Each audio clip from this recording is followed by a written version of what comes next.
Production of Real Ag is made possible in part by an underwriting grant from the Kansas Soybean Commission, the Soybean Checkoff, progress powered by farmers. I keep reading about engineered corn, but I don't know what that means. Spring water, purified water, what's the difference? Is imported beef safe for my family? Consumers want to know the facts about the products they buy. That's where Real Ag comes in. From plant to plant and from pasture to plate, Cal Bauer and the Real Ag crew find the facts to help you sort the truth and help you understand Real Ag. Now here's your host, Kyle Bauer. As kids, we learned that cows eat grass. But as it turns out, it's a little more complex than that. Feed is our topic tonight on Real Ag.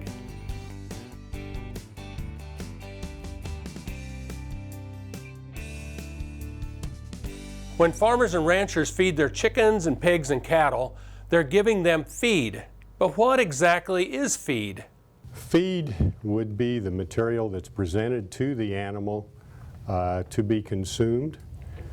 Feed has generic connotations in terms of that I might take a bucket of corn out to my cow and call that feed, but that's not necessarily the entire amount of material that she's going to eat in a day's time. So feed can be a very generic term referring to many different commodities that might be fed to an animal.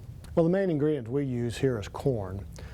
And then you go into your protein sources, the soybean meal, the cottonseed meal, some byproduct feeds like the wheat midds, which is a byproduct of the flour industry, the dried distillers, which is a byproduct of the ethanol industry. All those are used in the feed.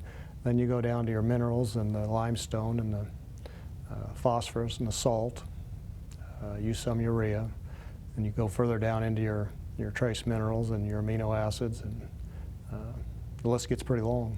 I'm on the production end of it largely here at our feed mill, and our nutritionists will come up with a recipe, what we would call a ration, and then from there we would take it to the feed mill and build that, and it might have 5 ingredients or it might have 15 ingredients depending on the species. The dairy side of it normally takes many more ingredients than say a hog or poultry would. When we get the recipe or the ration, it will go back to the mill, and each ingredient is added as the ration calls for. It's mixed in the mixer for, and our mix time is about 2 minutes, and then it would be directed in the mill, whether to the bagging station or to the loadout to go directly on the feed truck, or to the pellet mill if it's going to be that type of texture. So, well, the difference between a diet and what feed would be that the diet is the entire consumption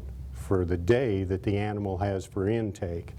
So if I have a cow out here and she's grazing, she might get 90% of her intake from grazing grass, but she might also get some other feed coming from molasses tubs or a mineral intake or mineral supplement, that type of thing. And the total composite of all those things going together would make up the diet for the animal. When we're talking about the nutritional needs of animals, we're talking about their diet. Diets are created on the ruminant side, such as beef and dairy. It usually starts with basic forage analysis, which we test for a variety of things, such as protein and energy content and minerals. And then the diet is built around those forages to supplement, whether it be protein or energy or vitamins, minerals, for instance.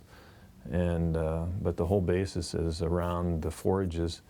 In something like a swine diet, we know what needs are required for the whatever stage of life stage the pig is in, and we balance the diet accordingly to meet the nutrient needs of the pig.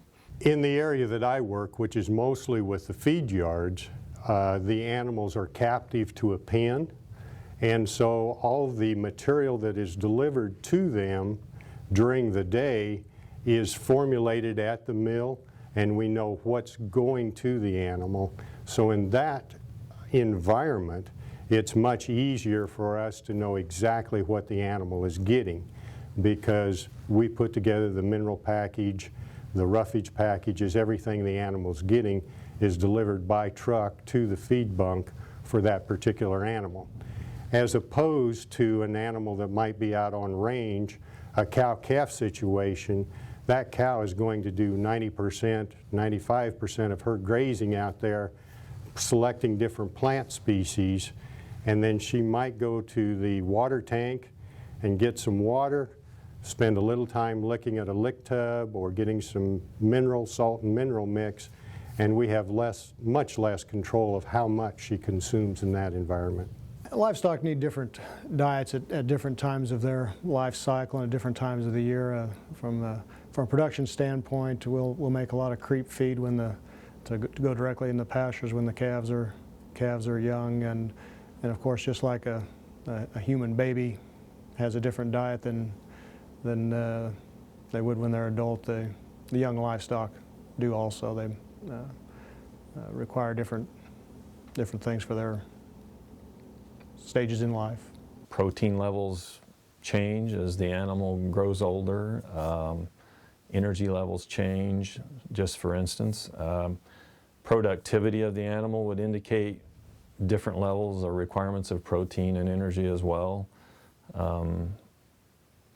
Beef cattle, for an example, beef cows that don't have baby calves don't have near the energy or protein requirement that a cow that has a baby calf with it. So, and the same would go for pigs and other species as well. So it does change with lifestyle and age as well. When the diet is formulated, we formulate the diet on a computer typically, and we know that for a certain life stage of a pig, it requires so many milligrams per day, for instance, of calcium or whatever the mineral or trace mineral is. And so if we all of a sudden determine that it needs 1/10 of a pound of a ton to meet that need, whether we use 1/10 of a pound a ton material or we use something that has a combined group of trace minerals would somewhat be dependent on the mill and their capability of mixing small amounts, or some mills don't have that capability or don't choose to have that capability. So the additives or trace minerals that might be included in a typical feed would be such things as choline chloride, iron sulfate, copper chloride, copper sulfate, zinc sulfate. The addition of those trace minerals or vitamins are meant to just meet the requirement of that pig for its stage of life and what growth. So it's not a whole lot different than a human being. You require certain amounts of vitamins and trace minerals and so forth for immune function and just daily metabolism. The diet can be made up of many things. Normally the animal in many instances is out on the range eating grass, consuming that type of feed stuff. But take a mature cow that goes through the winter time, many times we have to find feedstuffs for her that the grass is not growing, it's not green, so you've got to find an alternative feedstuff. Many times we'll use corn stover. After the corn is harvested and the grain is in the bin, the cows are turned back out and we'll consume the residue, the stalk, the husk that remains out there, and that mature cow can live quite nicely on those corn stover corn stalks. Additionally, there are a lot of other byproducts that are not normally thought of that do go to those cows. And those could be things like your flour that you make bread out of. There's a residue off of that, the bran that comes off the seed coat. It's called wheat middlings. And those wheat middlings go into products that are fed back to the cows to bring the protein of their diet up higher. There's distillers grains, which are byproducts of the ethanol industry, where we're providing ethanol going into the gasoline.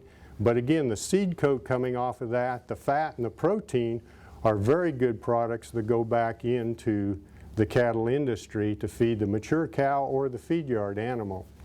Additionally, there are other products that you don't even normally think of. I've got opportunities to feed whey, and there are milk plants that produce a lot of cheese, and a byproduct from that plant are the sugars out of the milk. They cannot use those sugars to go into the cheese product. So those sugars are taken off.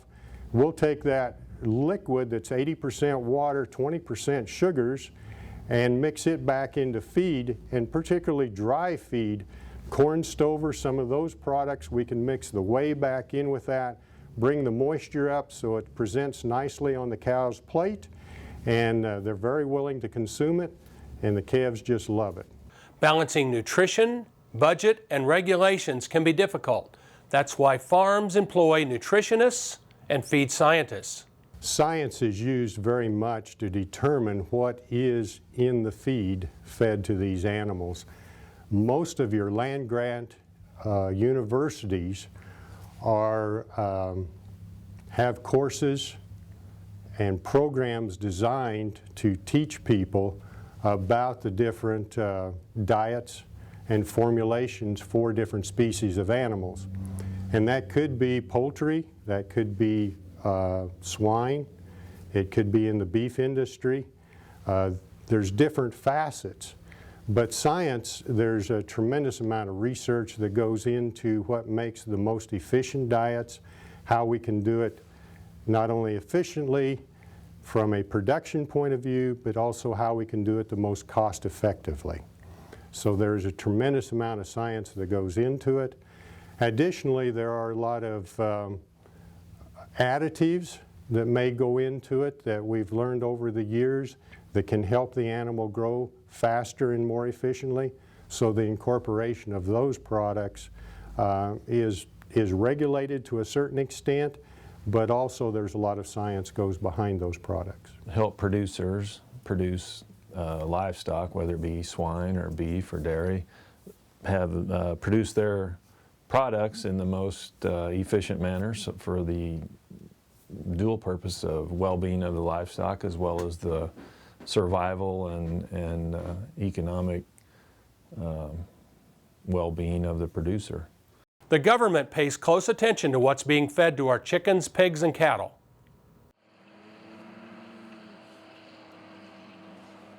As a nutritionist, I'm involved with government regulations in terms of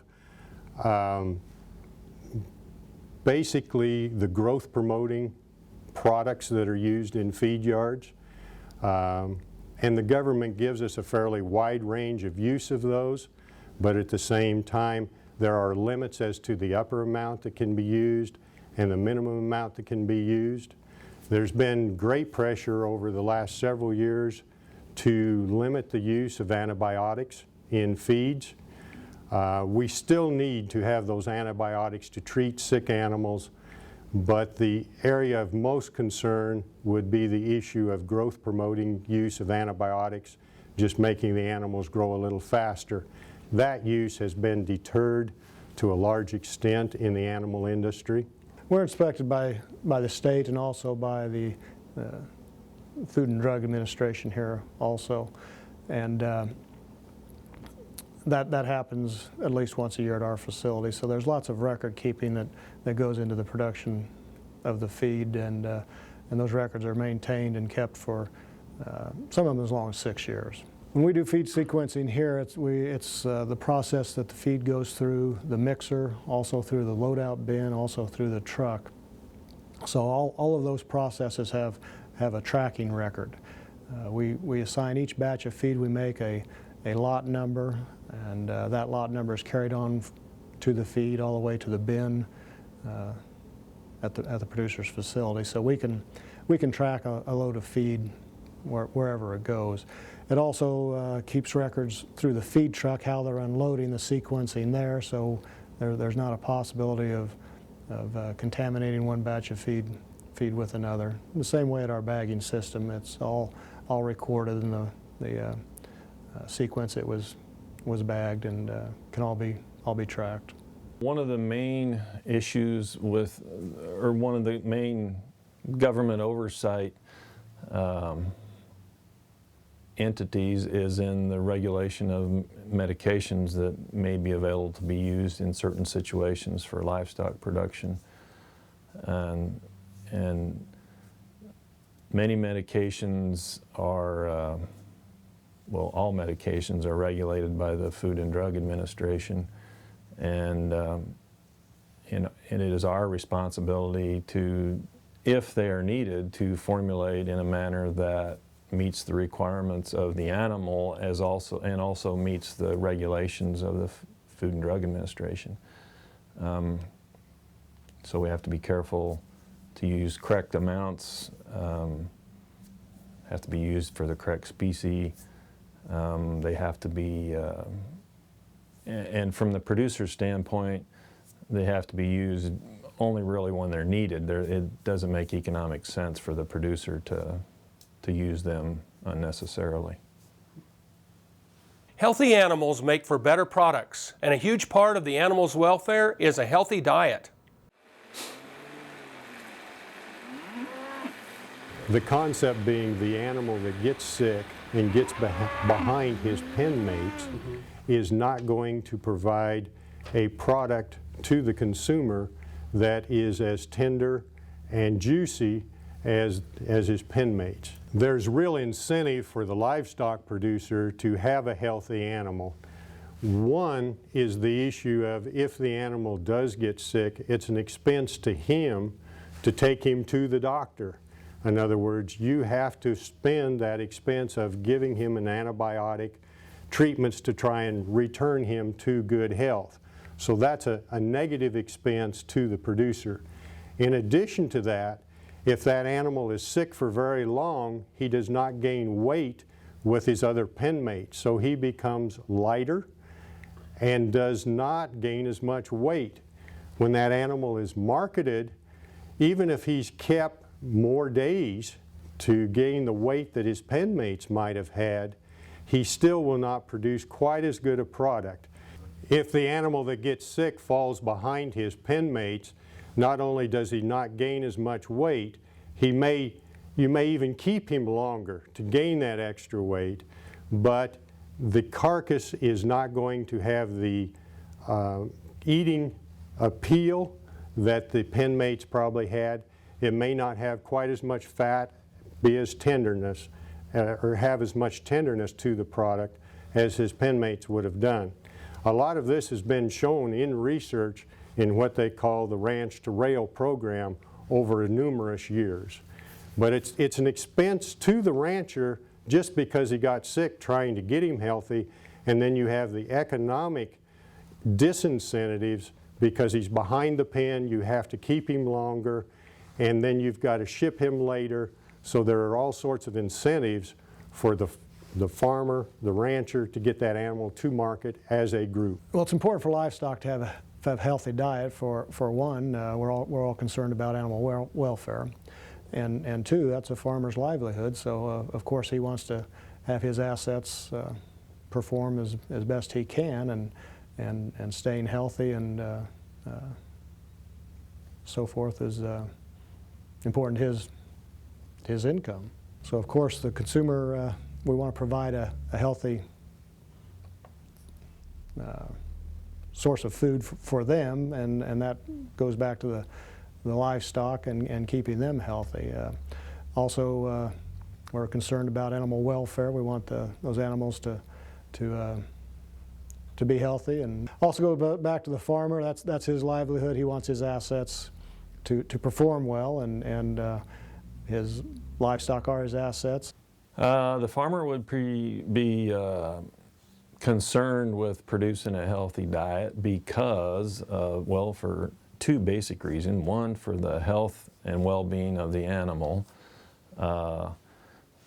Animals that aren't healthy and doing well, obviously, are not going to produce as well, and that in turn doesn't lead to a very productive lifestyle for the farmer as well. So it's in everyone's best interest that the animals are well taken care of, well fed, and kept healthy and in good shape. The reason that livestock need healthy diets would be no different than why do humans need healthy diets. A mother-to-be needs to make sure that she's taking enough folic acid so that when her child's born, we avoid some of those problems. And in the animal industry, it is no different.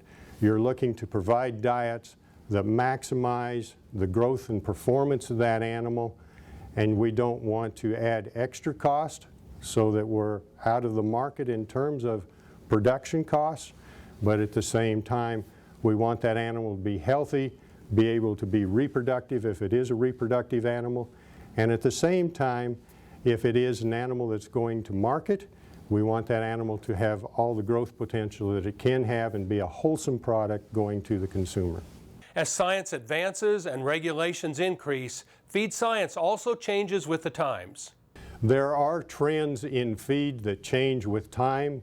Those can be driven mostly by economics, but also availability drives that in terms of drought or how much feedstuffs are available. Many times the drought will affect the price, and so ultimately price is the major driver. As different government regulations might pop up, or different food or fuel industries or things like that generate byproducts from plant or animal sources, it can change how the feed industry reacts to those and utilizes those type of products.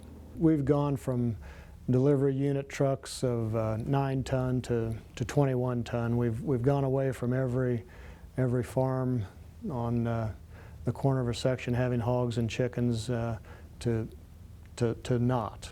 The local dairy farmers are becoming fewer and fewer. Years ago, every cooperative in every town had a feed mill, and as years pass, those mills, of course, wear out, and the repair and maintenance on those is extremely expensive. So what we've seen happening is consolidation of feed mills, becoming fewer mills but larger and serving a much larger area than they once did. A radius of 80 miles is not uncommon at all for a feed mill. Regulation has increased, not just in our business, but I think in a lot of the agricultural sector. There's been a continuing trend for scientific changes in diet formulation, and there's always new things being discovered for how animals perform with different ingredients. One of the trends that has been more recent has been the development or the development of distiller's grain and its use in a lot of species that we didn't use near as much 20 years ago or so. As oil prices have increased and we've gotten to provide more ethanol for cars, that has changed the trend of feeding cattle tremendously, because the byproduct of making ethanol is distiller's grains. And as we get to more distiller's grains, then we have not needed as much alfalfa hay going into many of these diets. We are now able to use milo stover, corn stover, less high protein products that were marginal going into a feed yard before. Now we can take those and mix them with distiller's grains, provide the same amount of roughage and protein with the distiller's grains. And all of this is driven, the change is driven by the use of ethanol in your car. That wraps it up for this episode of Real Ag. We hope the information presented here gives you a better understanding of what our food eats. On behalf of the Real Ag crew, I'm Kyle Bauer, helping you sort the truth and helping you understand Real Ag. Production of Real Ag is made possible in part by an underwriting grant from the Kansas Soybean Commission, the Soybean Checkoff, progress powered by farmers.